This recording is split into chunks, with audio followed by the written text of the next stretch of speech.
And we are live. Let's play the intro music. It's so lonely around the fields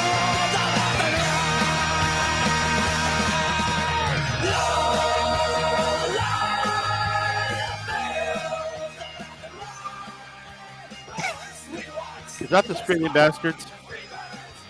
Oh, baby, let them free birds fly. Sinn Féin. Yeah. The IRA. You're just really trying to get up my ass this morning, aren't you?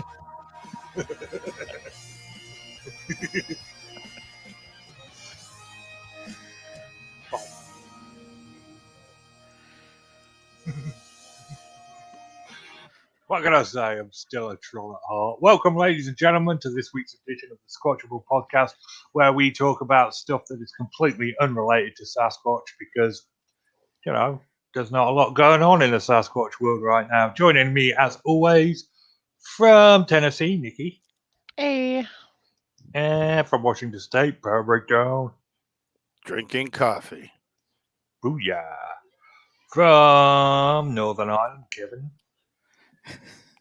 I'm not even going to say what I was going to say. Go for it. No.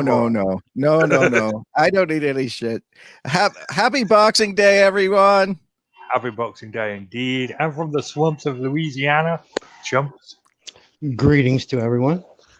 And if you enjoy the Dude Brothers or Power Breakdown or Nikki and Kevin, you may enjoy the Battle of Dawn Misadventures of Two Bigfoot. Head on over to Facebook, Bigfoot and Keith and Colin. If you haven't already gone over there and check out the Wendigo and Danger Bullet Merry Christmas cartoon, I am reliably informed it is my best one ever. Give it a like and a comment, and I'll appreciate it. Next week they'll be doing nothing. It is Christmas and New Year's, so I am taking the week off. And without further ado, I am your host, Richard James Allen, and let's get on with it. Tonight we'll be discussing the Mothman, Julia Brown, and the Grinch. So, Phil, the Mothman, your baby topic, go. Go? Oh, no. Well, let me see. It was 1966, and it was Virginia, and it was a bunch of crazy people that was suffering from mass hysteria. That's what it was, mass hysteria. It's gosh, where does it start? It starts with gravediggers, believe it or not, just after Halloween. We're talking like, 10 days after Halloween? So there's still a lot of little pranksters running around. And there's the gravediggers, and this was in a local paper. This is how it started with this publishing of this story. And the paper, interestingly enough, did not say when the incident happened, but the paper published it about 10 days after Halloween. So it could have happened on Halloween night, as far as anyone knows.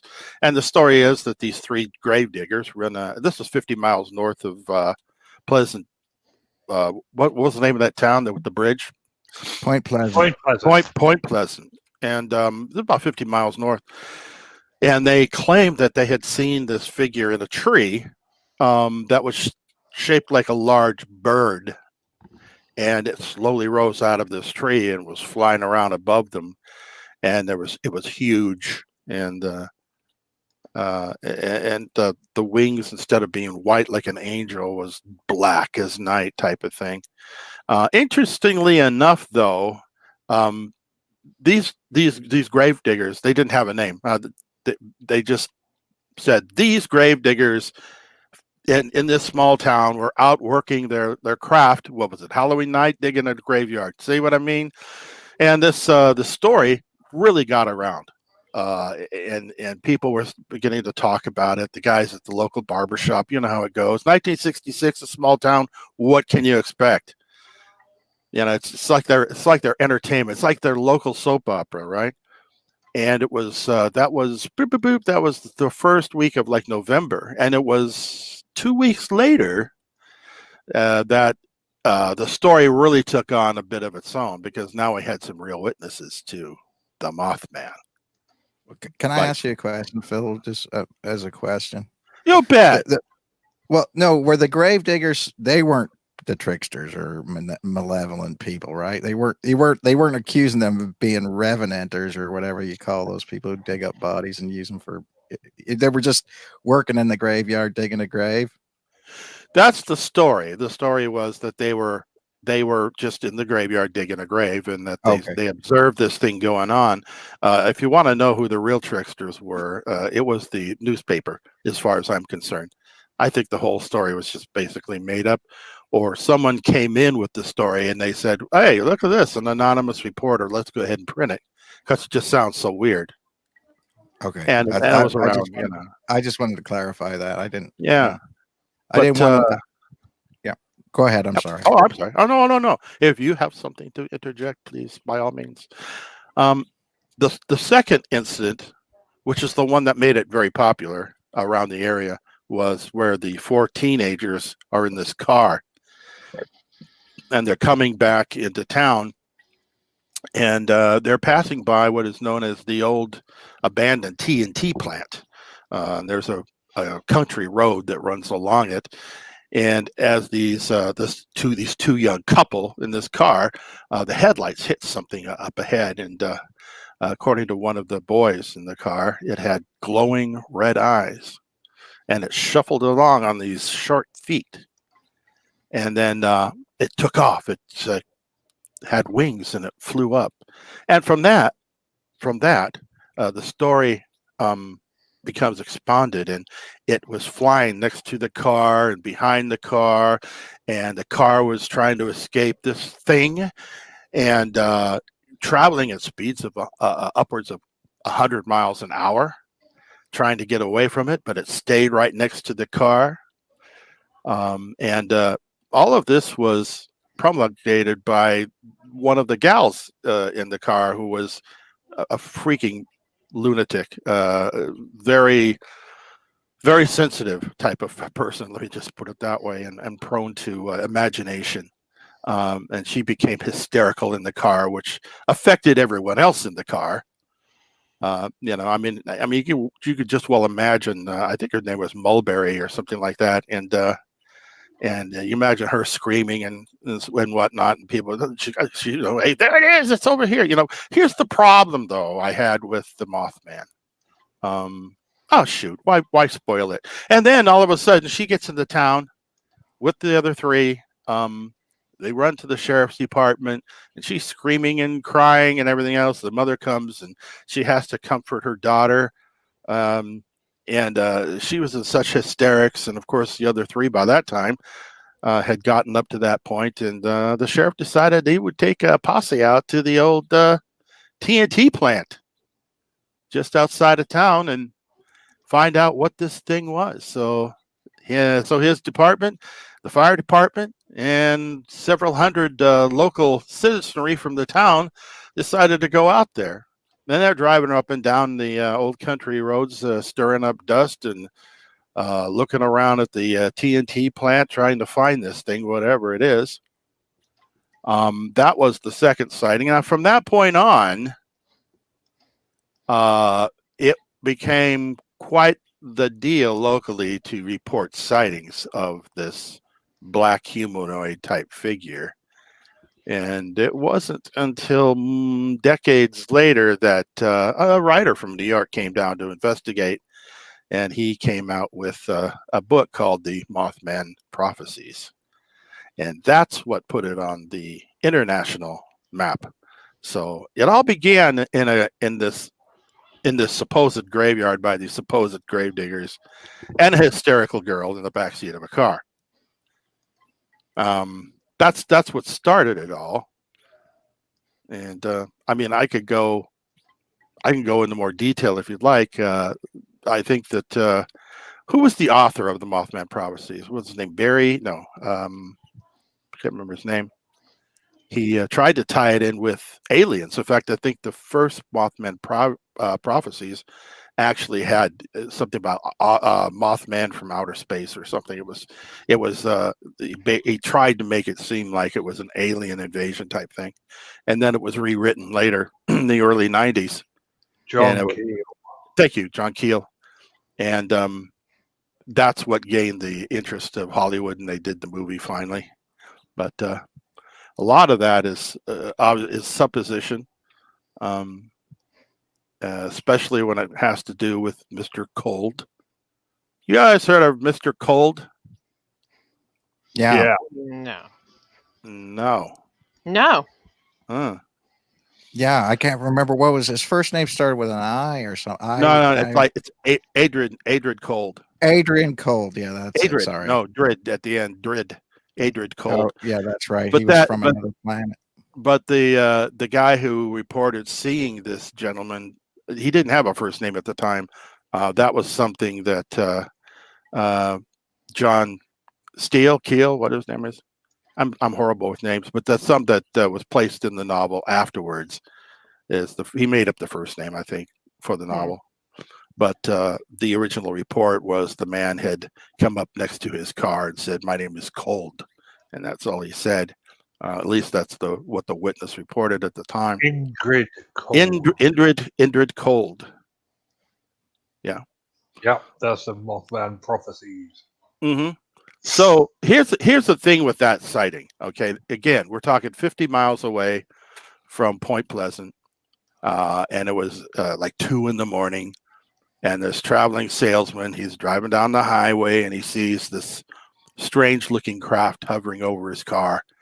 And it's shaped like like if you take an oil lamp and you turn it on its side. And it flew past him and then lowered itself down right in front of the car, about 50 feet ahead. And it was glowing, the door opened, and this guy comes out and he's walking up to his car. And he looks into the car. And according to this witness, the salesman, he spoke to him telepathically, and he told him, "My name is Cold." Anyway, the description, however, wasn't that of the Mothman. The description given was a man in a suit, a nice dressed man in a suit with a rather long, wavy, combed back hair. Looked like he was in his mid-30s. He had a wonderful smile. Not at all kind of what we would assume to be a Mothman type of a person. Mothman wasn't mentioned by Adrid Cold. I don't really know how the author managed to spin this into the book, except that he just kept coming back to him as if it had something to do with it. There was all supposition, and use your imagination. This is something obviously that we don't understand. Don't you love that? It's like, I'm just going to put this information in here and leave it up to your imagination how it goes together. Well, this Cold must have had something to do with the Mothman. Well, there is interesting things about that. I mean, I think John Keel, if I'm remembering correctly, was one of the people who investigated a lot of different things like the Flatwoods Monster and all those different things like that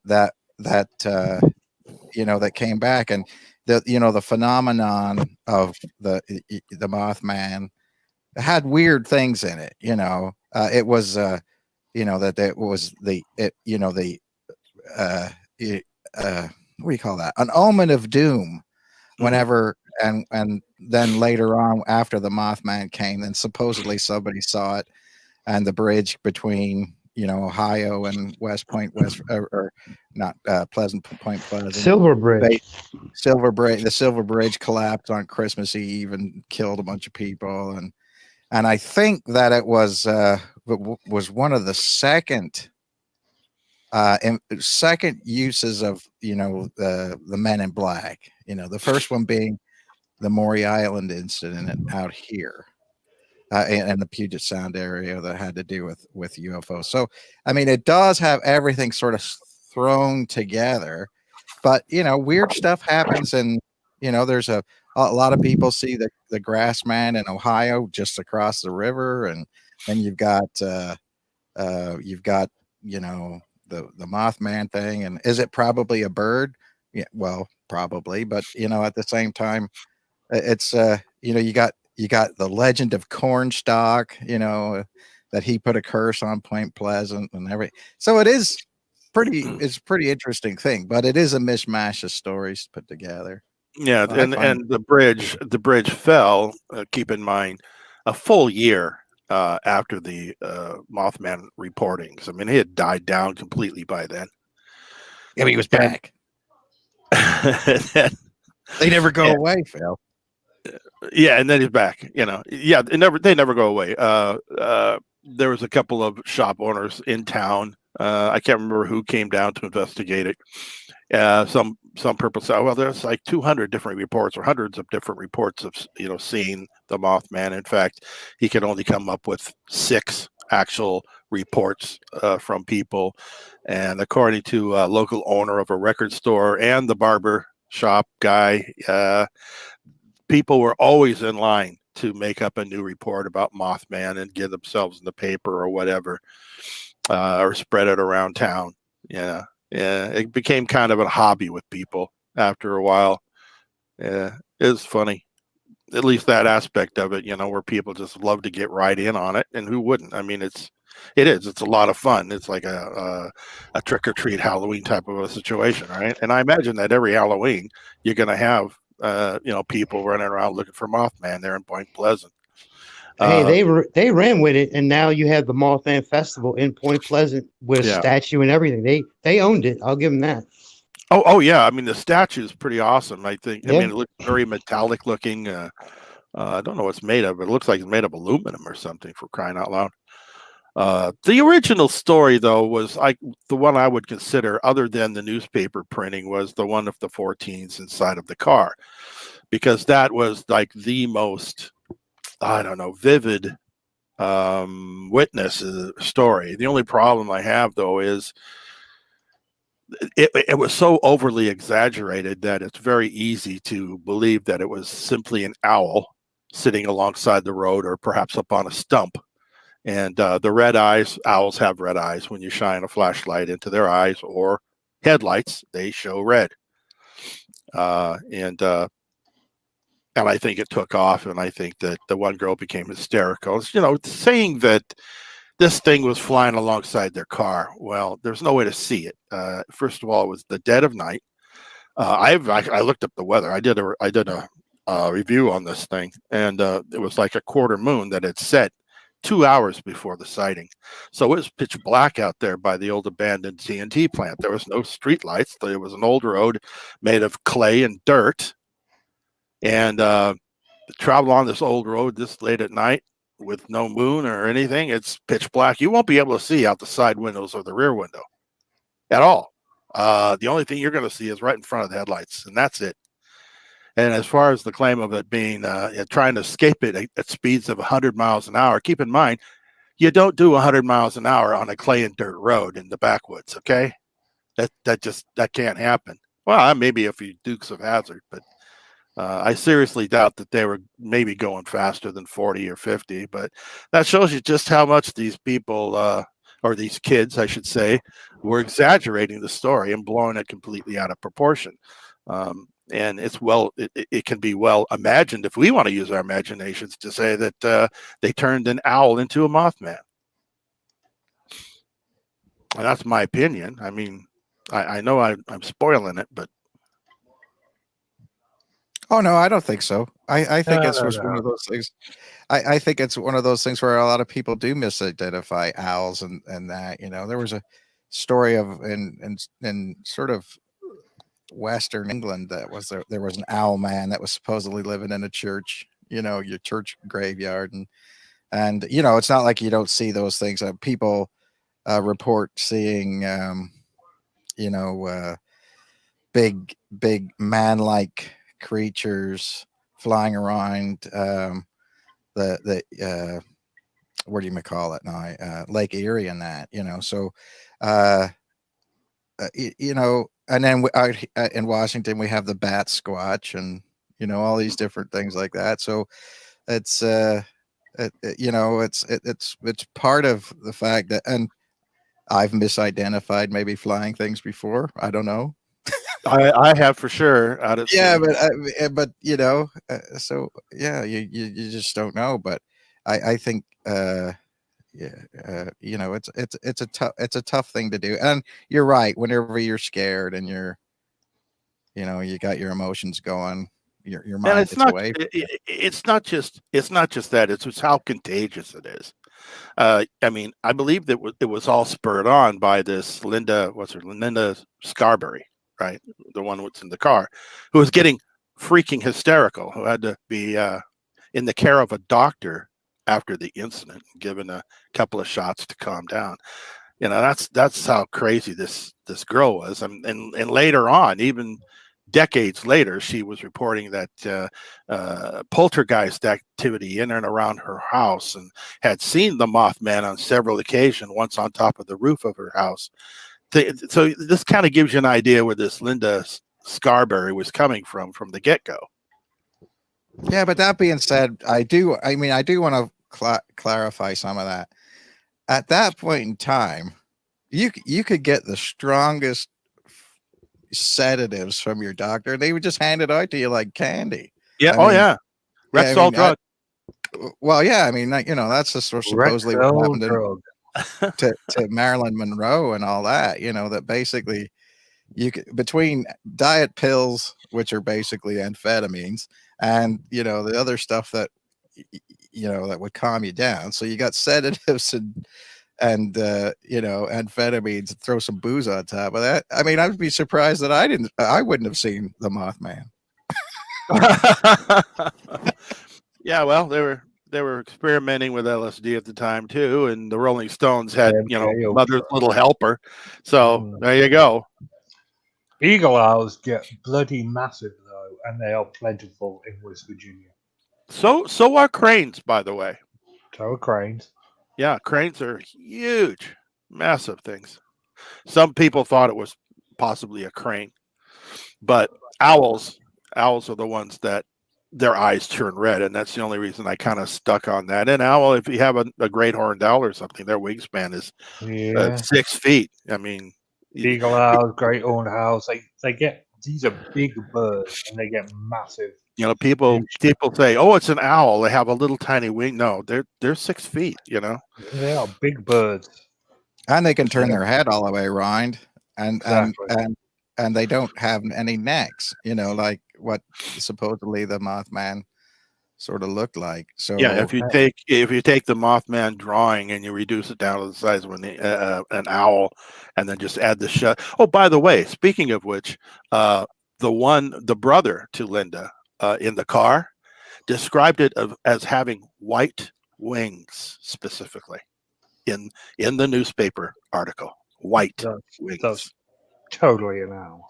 Yeah. So I'm thinking, well, I mean, why would he say white wings if it was the Mothman? I'm saying. The Mothman.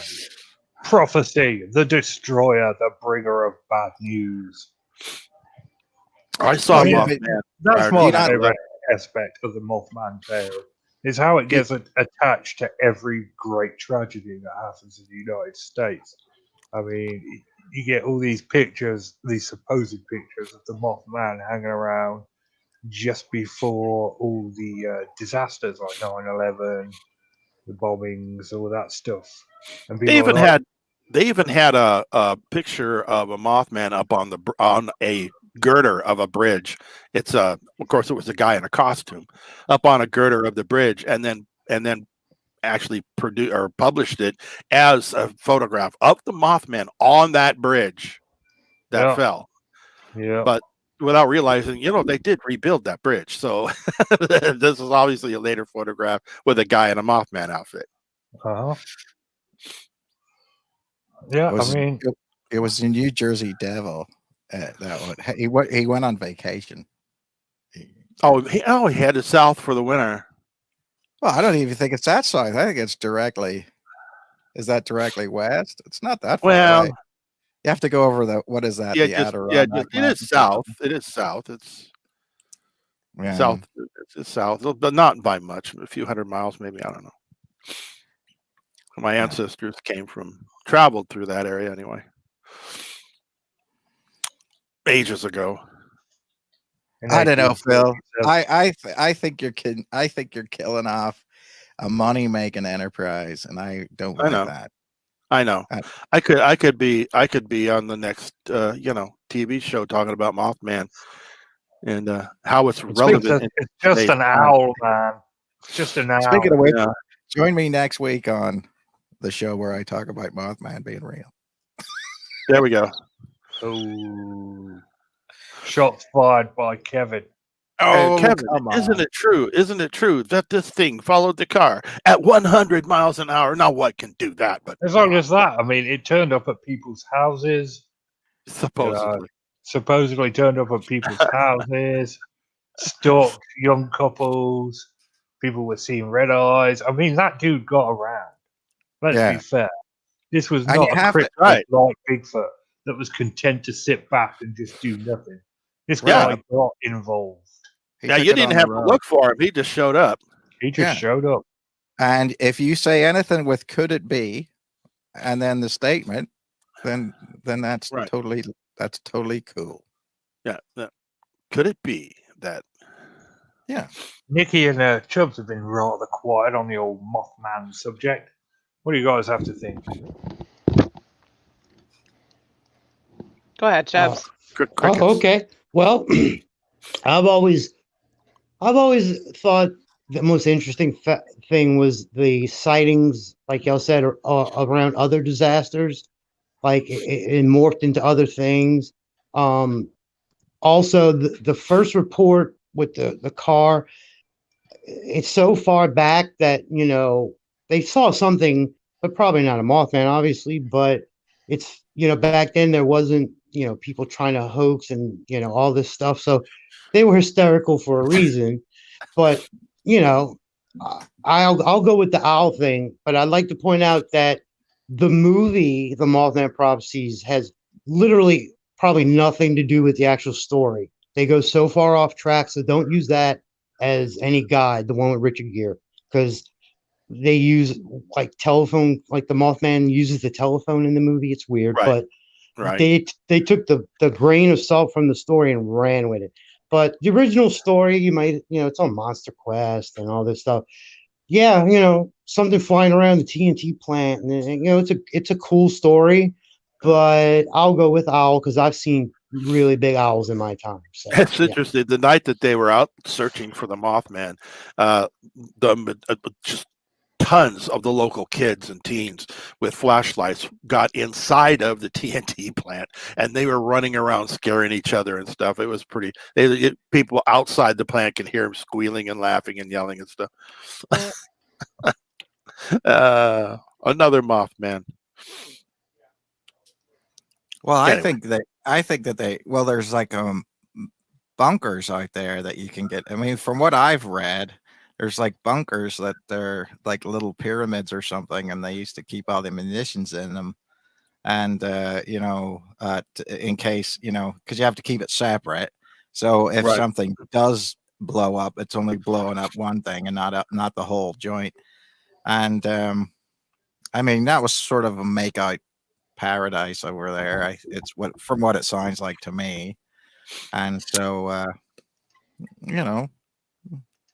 Yeah, there's back roads that go in and out of the place that were accessible, but I think that the main road into it, the deputy or whatever had a key to the lock. It was like a cross arm thing that was locked up. But I don't know about it being a makeup spot. The couple came from up on the hill. There was a viewpoint up there. I think that people use so they could get a nice view of the town or whatever. yeah, or look at the river for the submarine right. races. The Submarine submarine race. races was in the river. I used to go down there all the time. Look at that. Mhm. No, Oh, but yeah. it was locked up, I think, at some point in time, but it was a huge area because from what I understand, it was a huge munitions plant in the Second World War. That's right. So Yeah, by that time it had been closed 15, 20 years. yeah. Yeah, so But I don't believe the thing that people had done. It seemed to me like at one of the things that people had said is that this creature had sort of morphed out of the toxic runoff that went into the area around there or whatever, and sort of mutated sort of a Toxic Avenger type thing, where it was a bird that had mutated from toxic runoff. But I don't think that that's something that you could do within 20 years. I mean, call me crazy. I don't know, but it just doesn't seem that's not how it works. Yeah, right. It's munitions. Yeah, well, you had C4. You did have plastic explosive in the Second World War, but most of it was dynamite and landmines, things of that nature, and grenades. And even the seepage from that would not cause anything. It might kill something, but mutation? Nah, I don't think so. Mutation really just you're doesn't not happen. taking into account the laws of comic books. Well, that's true. I hadn't thought of that. You mix any household item, a little bit of radioactivity, and a person, and you get a superhero. Everyone knows that. That's true. Or a monster, Or a monster. especially if it's radioactivity. Exactly. I mean, Nikki, what do you think of the Mothman? I think it was an owl. I'm and like he was saying, the girl in the car, whether you see it or not, if you have someone in hysterics saying that something is following you, especially when it's dark, you're probably going to see crap too, or at least you're going to be so freaked out you're going to speed away and try Right. to get away because you have someone that's so hysterical and emotionally connected to whatever is going on that it's going to freak you out as well. But I do believe that it was an owl. I don't think that there's an actual Mothman. It's a cool story though, but I don't believe that there's a Mothman. And that's the reason. I think that's the reason that that it has lasted so long is because it's such a substantive tale that people can relate to because it's happening in our time. Right. Yeah. Yep. Yeah. Yep. Yeah. All right. So I'll take this moment to talk for a moment about Matt Knapp and his new podcast, Planet Fear. If you haven't checked out the first couple of episodes, head on over to YouTube or Anchor and check that out. Planet Fear is a good show. Well, and if nothing else, it's Matt Knapp talking to you. 30 minutes. Yeah, I'm okay with that. Nikki's totally okay with that. Yeah, it's pretty groovy. Yeah. It's a good time. We all love Matt Knapp's voice. Chubbs, Julia Brown, go. All right. It was 1915, and on the western coast of Lake Pontchartrain, about 45 minutes outside of New Orleans. She was a voodoo priestess. She married a man. His last name was Brown. They were landowners, so she wasn't a slave or anything. There was obviously a shortage of doctors, so she would do, healings, quote unquote. Then everybody noticed that she would play the guitar on her porch, and the song that she would sing is, "When I die, I'm going to take this town and everybody with me." Well, Nice song. Yeah, you And- know what? That's my mentality right there. so still in 1915, she did pass away, and the next day at the funeral, as they were in the church for the funeral with her in the casket, a large hurricane hit and took the town of Fernier, which that's where they were. It took that town and the town next to it out completely, and to this day, it's just swamp. And I can attest to that because I grew up in that swamp, crawfishing and such. So she predicted that this would happen, and it did happen. And people, you need a boat, but you can go to her grave to this day. And so that's the story everybody talks about, how she predicted it, and it sure happened the next day. She predicted it or she made it happen. Either or, correct. Yeah. And the thing is, everybody loved her. Like, nobody had bad thing. Like, the town loved her, and people from New Orleans came to the funeral. Pretty accurate, I mean, you cast a love spell on everybody, and they're bound to love you. And to this day, people say, if you go out there, you can hear, the same old stuff you might from any story, women, cries of a woman screaming or children laughing. And Down the road. I even have a video on my channel of me and my friend on a nature trail in that swamp, and it's spooky. I can tell you, like not many things grow there. It's really weird. Paranormal groups have gone out there and captured things, if you believe that or not. But the fact that she predicted it and a large hurricane hit the next day and wiped the whole town out. Hey, coincidence maybe, or she made it happen. Let me interrupt just a half a second here. Hey, Richard, check your Facebook messages. I said something you can put in the show. So she was a witch, or she was a voodoo priest? A voodoo princess. She was a voodoo priestess. You know, have you ever seen a lot of the voodoo rituals? And I've not seen them live, but I know what they do because there's voodoo shops in the city down Right. here, but it's kind of a tourist trappy thing. But if you look into it, it's quite interesting. Yeah, voodoo, I think actually stems from like a West African religion, and you know, and it's kind of a weird mix. I think what do they normally call it? Hoodoo, not necessarily voodoo, right. or whatever. But you know, it's a melding between sort of Christianity in some respects and sort of West African ideas. I mean, that's why a lot of the you know, they use patron saints from the Catholic Church to you know, as people that they do um, worship to.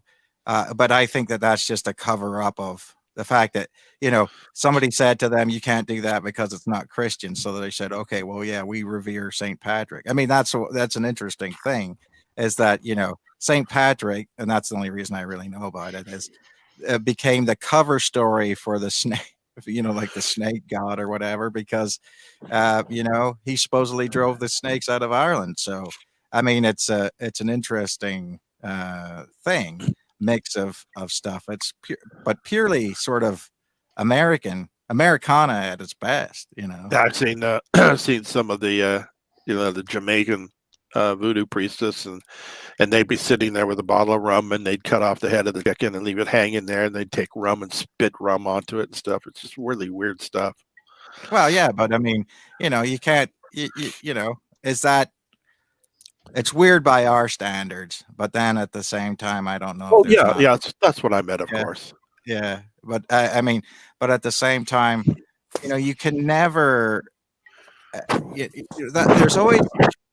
There's always somebody who has some sort of power where you can sort of, if you want to, you know, incorporate that they're either their fortune in guessing or fortune in lots of different things, and in order to, you know, believe in it. You know, obviously, people believe in curses sometimes, and is that necessarily my point of the matter is do they know they're cursed? If they know that they're cursed, then obviously everything seems to Then be they're going to cursed. be cursed. Yeah. Yeah. Whereas, One because of I my thought, favorite curses is "May you forever lose your keys down the back of the sofa, and never more will you find a pair of socks that match."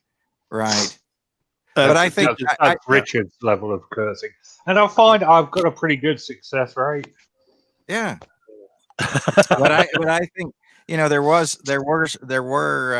voodoo priestesses, and But belief is a strong motivator. Come on. oh yeah, but you know, like what I'm saying. I mean, as far as healing goes too, placebo effect, if you believe in it, sometimes Oh yeah, it's real. It's a real thing. it does help. And so all you know, it becomes now in New Orleans itself. I think that's what I thought that Chubbs was going to go with. There was people who you know you know, believed in certain people in the town itself, and that she used to fix things for people, like, you know, go to Yeah, like I said, they didn't, since there was like there wasn't a doctor in every town. They yeah. went to her for any illnesses. And but let me put this out there: if you ever look up voodoo priestesses, Mary Laveau is the most famous, and she lived in New Yeah. Orleans. Yep. But if you Yeah. really dig into it, she was friends with like high political people. So Oh, you got to ask, you always ask, like, well, did they let her like stay around because of other things? But to this day, people go to her grave, Mary Laveau, and if you put like three X's on her tombstone, it's a mausoleum right now, but above ground, like it's gives you good luck. But what's the difference between that and like a horseshoe or throwing salt over your shoulder, Nothing. black cats, you know, that whole thing? Like Yeah. it, bad luck morphed into this and that. But at the time, she was like the resident like healer for, you know, small to big illnesses. These were just cabbage farmers sending stuff all the way to Chicago. But yeah, the story was like she said, "I'll take the town with me," and the whole town got just swept away, and there's nothing there to this day but the cemetery. Mm. And Yeah. then there's a reason why all the graves are above ground. Yeah, if you put a shovel in the ground here, you hit water, so everything's above ground. Now, what I find interesting is when I was sort of looking into this whole thing, is that apparently, whenever Hurricane Katrina came, this is just that there was a murder suicide between these people who had like lived above, I think, her voodoo shop or something like that, or you know, obviously it wasn't their voodoo shop now, she died a long time ago, but some voodoo priestesses thing, and they ended up going crazy and killing each other. So I mean, you know, that's what I'm saying is you can go back through a lot of stories and find things that you want to connect. You know,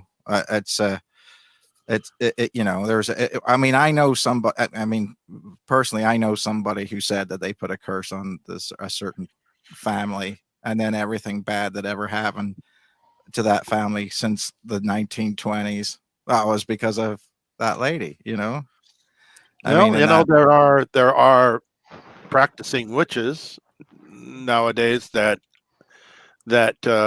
can do things, manipulate. I don't know how to put it, but they claim that they can actually, you know, either put a curse or a blessing or whatever on someone.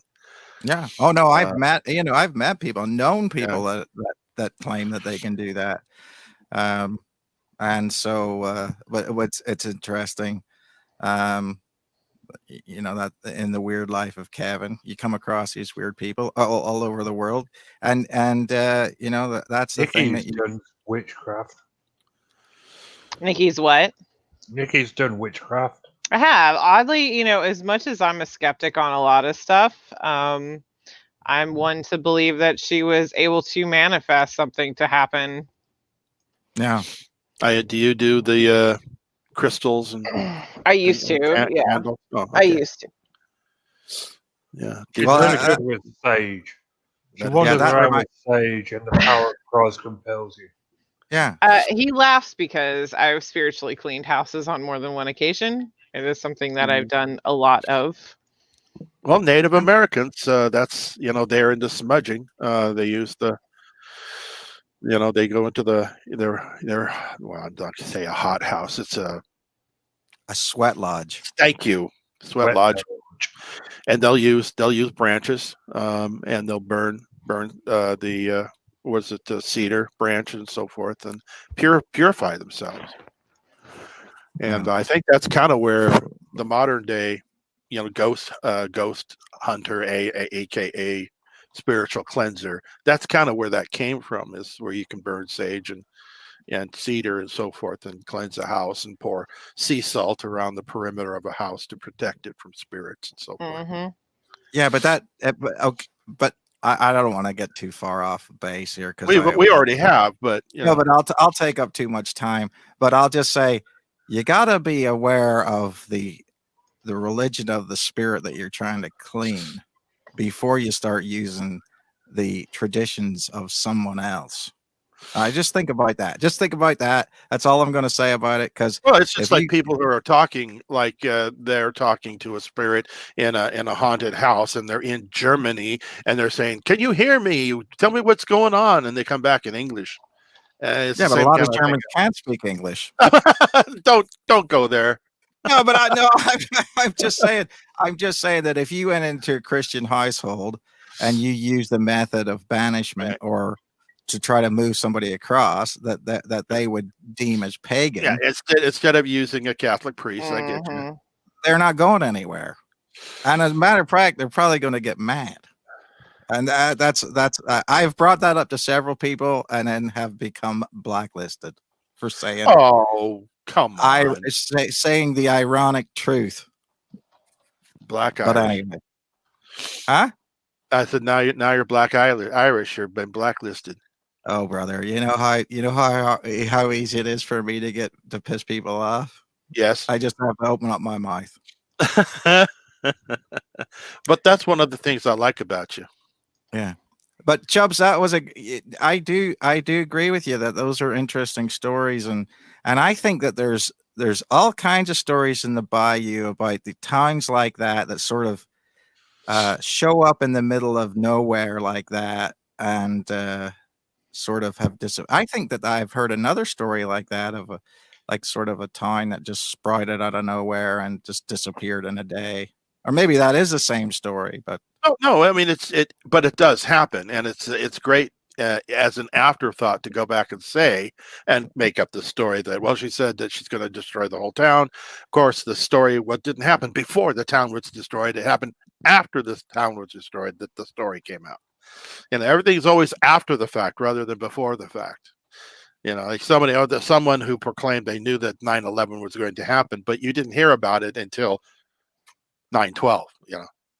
Well, no, she sang the song that says, "I'll take the town with me when I die." No. It When was she claimed. died the next day, It was claimed. It was claimed that she sang the song. well, true, That's but I part of doubt the the whole story. town would lie. I mean, if you can show me like a newspaper clipping that reports her singing the song, how the town was going to, she's going to take the town with her before she died, that would be Well, something. the closest they have is actual articles about it's called the 1915 hurricane, and many people went to her funeral, and it happened while they were in the church at the funeral. And then, yes, they said it's funny she was singing about this, so it's not like it's a Oh, the tale. story here again. The story's after the fact rather than before the True. fact. yeah, but look at Nostradamus. I mean, look at Nostradamus, right? If you, Oh, I mean, God. this is the ultimate predictor, the future predictor. He was I mean, the hunchback, right?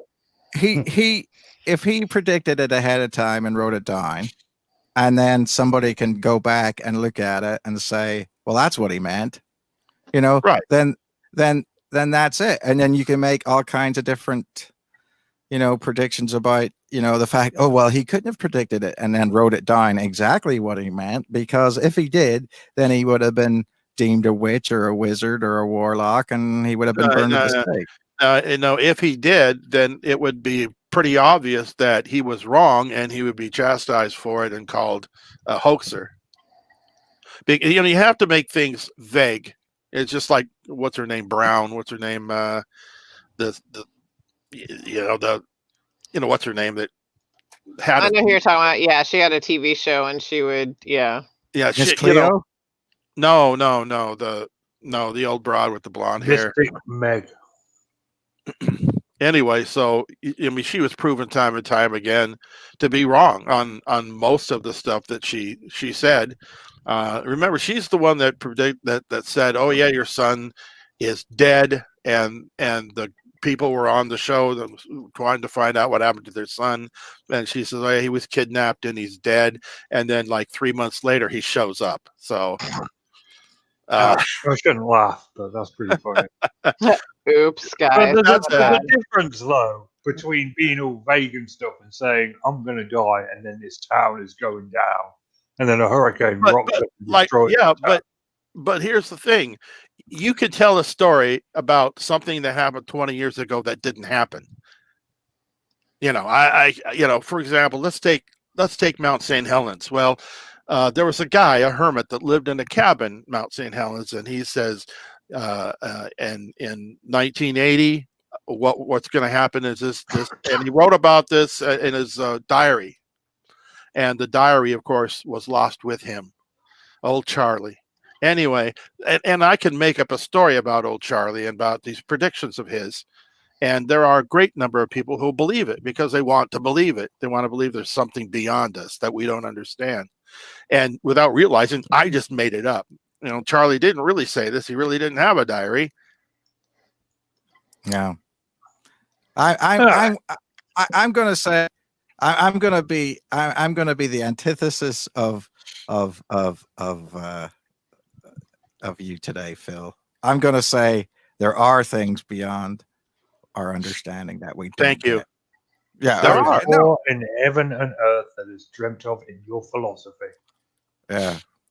So Correct. if you want, Stuff you can trust.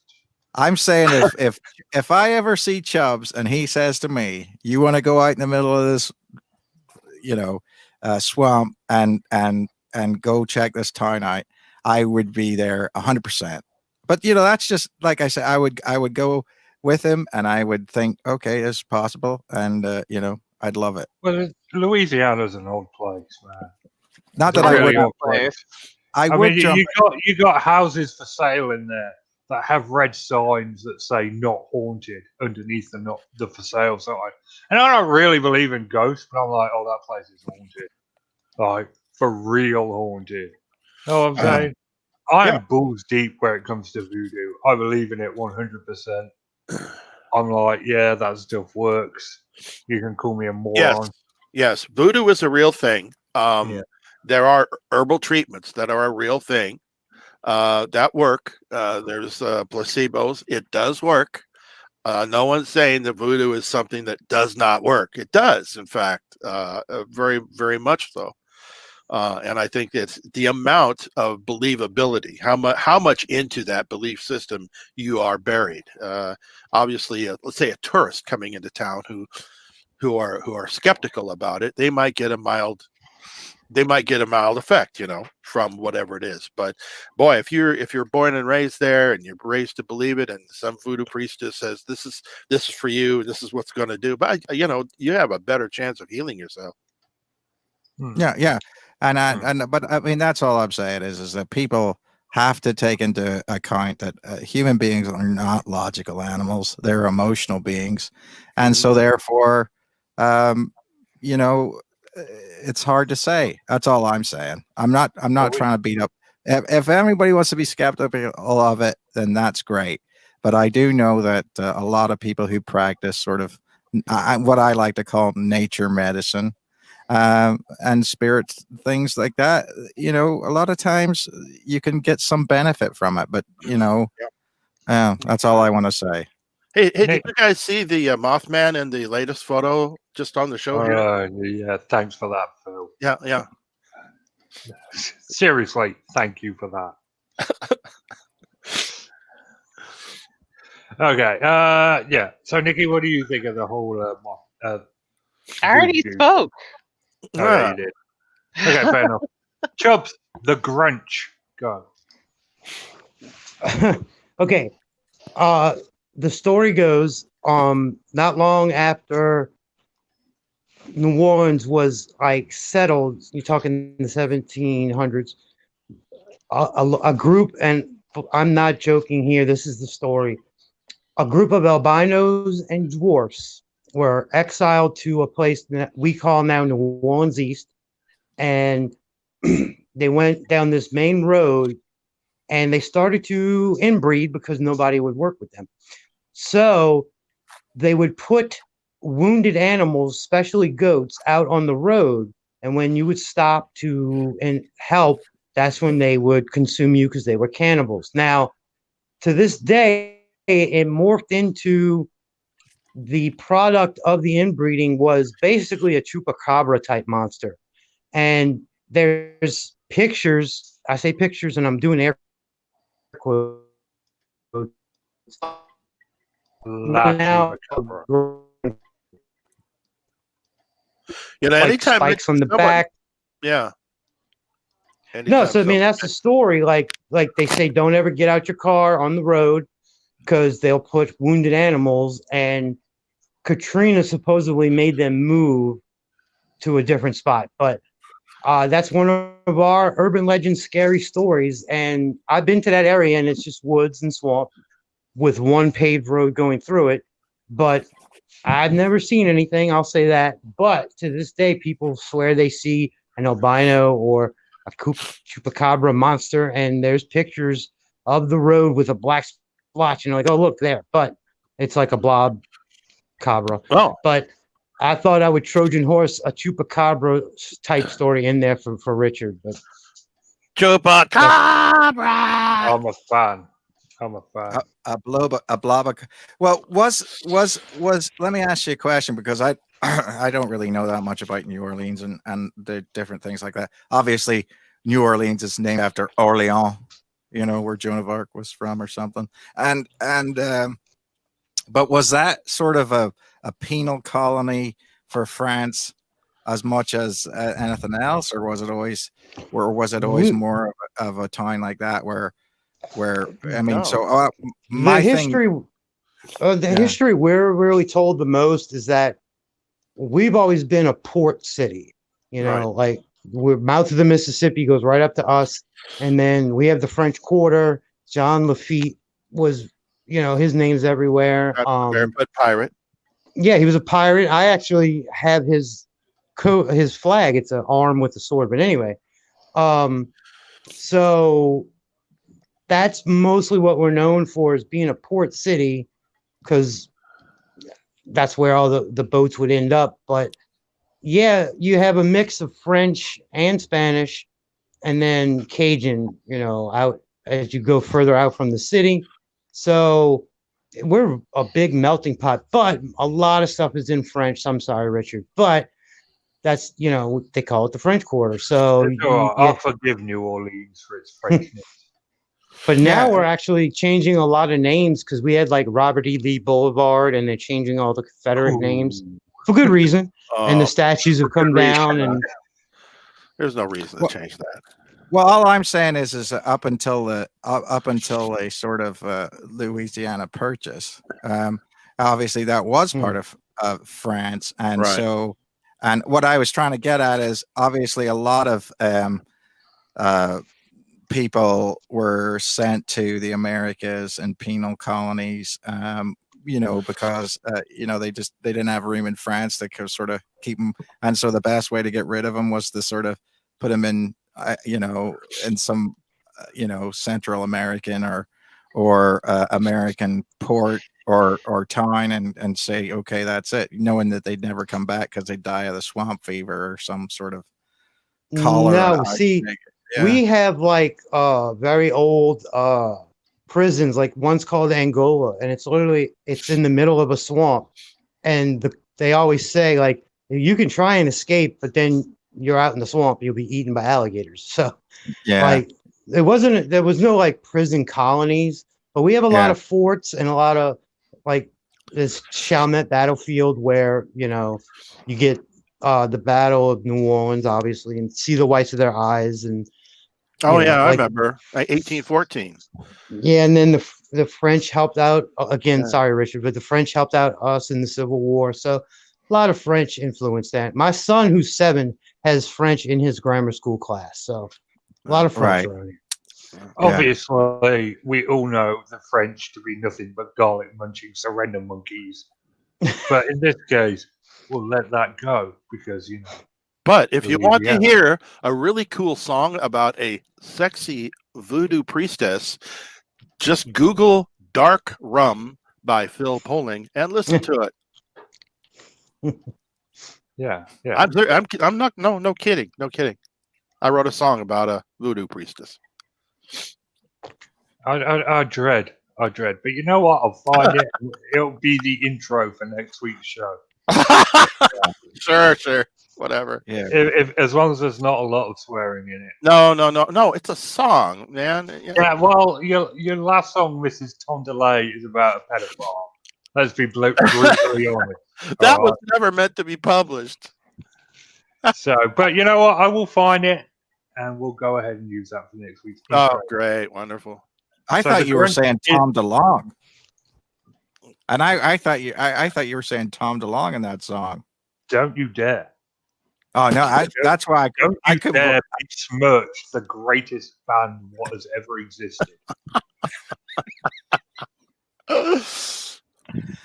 no, I I no, could seriously. not love a human baby as much as I love Blink-182. All right, I'm just going to warn you right now. No, I mean, I thought no. That's why I was wondering. That's why I was Mrs. wondering. Tom DeLay. Who? No, Mrs. Tom Tom DeLay. DeLay. Oh, Tom DeLay. okay. You know, he ought to come around to See see her us. Yeah, Sure. maybe I don't want to. Maybe I don't want to actually listen to the lyrics, which is good because, I would just rather sing along with it and not really think about it. It's a Sort of great sing along song. Well, I tried Motley Crue last week, but you guys didn't like that. We had the No, Fields I of was- Dry this week to annoy Kevin, and it worked. Well, yeah. Well, it's but then again, it doesn't really take much to annoy Kevin these days. And that's fair. That's a fair comment.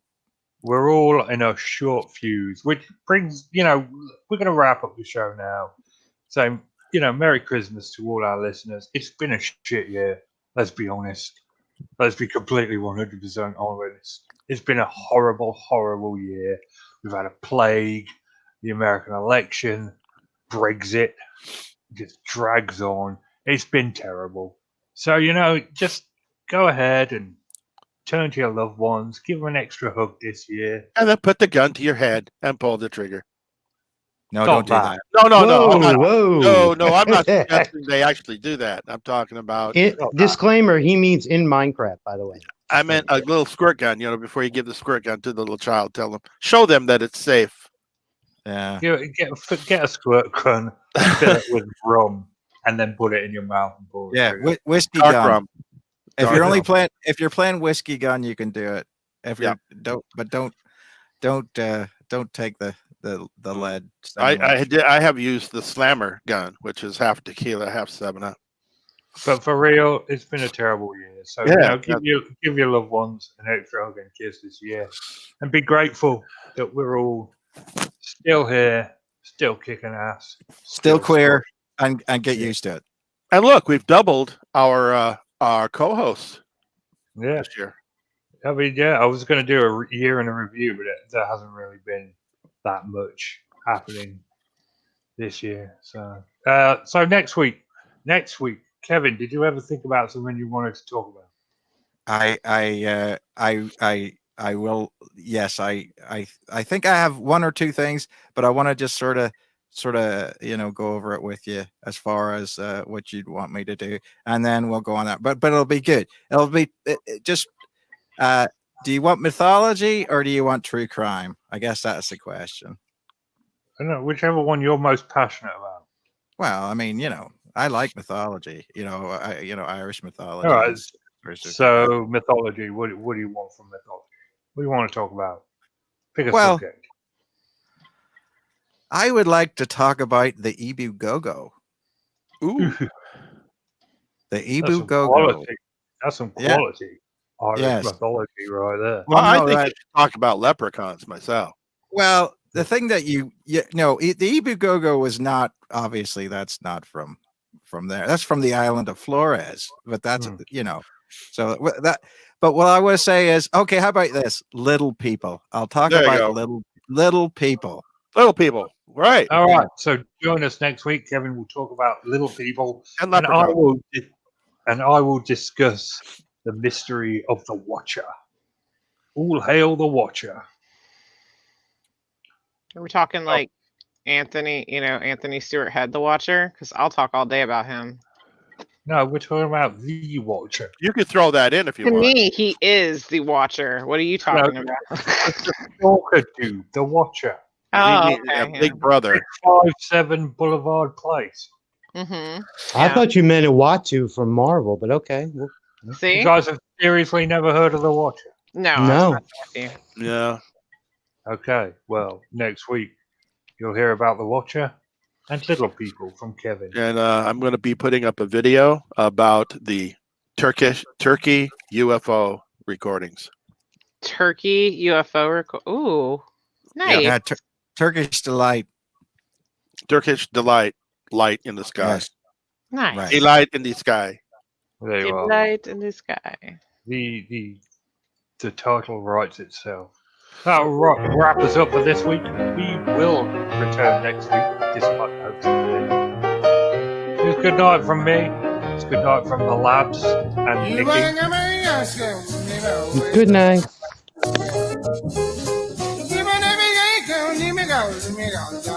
I love this outro. I wouldn't wait for this out. I love the lyrics. Yeah. My favorite. So